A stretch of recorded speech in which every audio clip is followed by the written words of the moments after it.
Hi friends, welcome to Bala's kitchen. நம்ம இன்றைக்கி என்ன செய்ய போகிறோம்னா, சிம்பிளாக வேர்க்கடலை முந்திரி வச்சு பர்ஃபி ரெசிபி தாங்க செய்ய போகிறோம். இந்த கிறிஸ்மஸ்க்கு இது மெத்தடில் செஞ்சு அசத்துங்க உங்கள் வீட்டில். இந்த வீடியோ பிடிச்சிருந்தா மறக்காமல் ஒரு லைக் போட்டுருங்க. வாங்க இப்போது வீடியோக்குள்ளே போகலாம். நான் ஒரு கப்பு வேர்க்கடலையை நல்லா வறுத்துட்டு தோல் நீக்கி வச்சுருக்கேன். 1/4 கப்பு முந்திரி எடுத்திருக்கேன். வேர்க்கடலை நல்லா வறுந்துடாமல் கருப்பாகாமல் பார்த்துக்கோங்க. இப்போ இது ரெண்டுமே மிக்ஸி சாரில் சேர்த்துக்கலாம். மிக்ஸி சாரில் சேர்த்துட்டு இதை நல்லா ஒரு பல்ஸ் மோடு விட்டு எடுத்துருங்க. ரொம்ப நெய்யை அடிச்சிடாதீங்க. வேர்க்கடலையில் ஆயில் ரிலீஸ் ஆகும். இந்த ஸ்டேஜுக்கு இருக்கணும். இப்போ நம்ம ஒரு ஜல்லி வச்சு நல்லா ஜலிச்சு எடுத்துக்கலாம். இந்த மாதிரி இருக்கணுங்க. இப்போ இது ஓரமாக இருக்கட்டும். இப்போ ஒரு பேனில் 1 கப்பு சுகர் சேர்த்துக்கோங்க. 1/4 கப்பு தண்ணி சேர்த்துக்கோங்க. இது நல்லா கரைஞ்சி வரணும். இந்த சுகர் பார்த்திங்கன்னா ஒரு கம்பி பதம் வரணும். பாருங்கள், இதுதான் கரெக்டான ஸ்டேஜு. இப்போ நம்ம வேர்க்கடலை பொடியவை சேர்த்துக்கலாம். இது சேர்த்து விட்டு நல்லா கலரி விடுங்க. கட்டிகள் இல்லாமல் நல்லா கலந்து விடுங்க.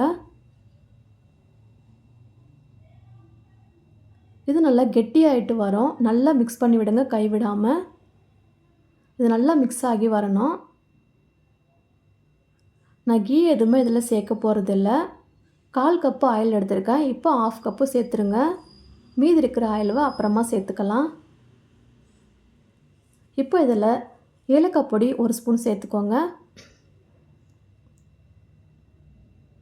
சேர்த்து விட்டு நல்லா மிக்ஸ் பண்ணி விடுங்க. இப்போ மீதி இருக்கிற ஆயிலவும் சேர்த்துக்கோங்க. இதை கரெக்டாக பார்த்தீங்கன்னா 1/4 கப்பு ஆயில் தான் நான் சேர்த்துருக்கேன். இதை நல்லா மிக்ஸ் பண்ணி விடுங்க. பாருங்கள், நல்லா கெட்டியாகிட்டு வந்துடுச்சு.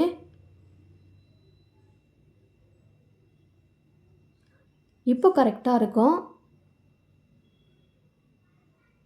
இப்போ இது ரெடி ஆகிடுச்சு.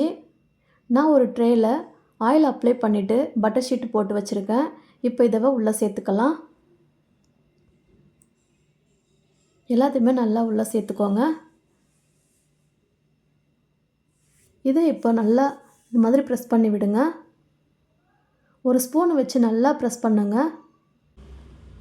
எல்லா பக்கமும் நல்லா ஈவனாக இந்த மாதிரி ஸ்பூனை வச்சு நல்லா மிக்ஸ் பண்ணி விடுங்க. நான் கொஞ்சம் பிஸ்தா சேர்க்குறேன். உங்கள்கிட்ட இல்லைன்னா ஸ்கிப் பண்ணிவிடுங்க. இது பார்க்க கொஞ்சம் நல்லாவும் இருக்கும், சாப்பிடவும் சூப்பராக இருக்கும். இதையும் நல்லா ஸ்பூனை வச்சு நல்லா ப்ரெஸ் பண்ணுங்க. இதை அப்படியே 20 மினிட்ஸ் விட்டுடுங்க. 20 மினிட்ஸ் அப்புறமா நம்ம ஓப்பன் பண்ணி பார்க்கலாம். இப்போ நான் கட் பண்ணி காமிக்கிறேன் பாருங்கள்.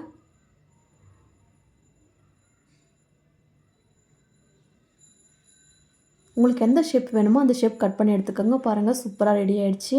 இப்போ ஒரு பிளேட்டில் அரேஞ்ச் பண்ணி வச்சுருங்க. பாருங்கள், சிம்பிளான ஒரு ஸ்வீட் ரெசிபி ரெடி ஆகிடுச்சு வேர்க்கடலை வச்சு. இதே மெத்தடில் நீங்களும் உங்கள் வீட்டில் ட்ரை பண்ணி பாருங்கள். எப்படி இருந்துச்சுன்னு மறக்காமல் உங்கள் ஃபீட்பேக்கை ஷேர் பண்ணுங்கள். கண்டிப்பாக அந்த கிறிஸ்மஸ்க்கு ட்ரை பண்ணி பாருங்கள். மறக்காமல் நம்ம சேனலில் சப்ஸ்கிரைப் பண்ணி வச்சுக்கோங்க. நெக்ஸ்ட் வீடியோவில் பார்க்கலாம். பாய். தேங்க்யூ.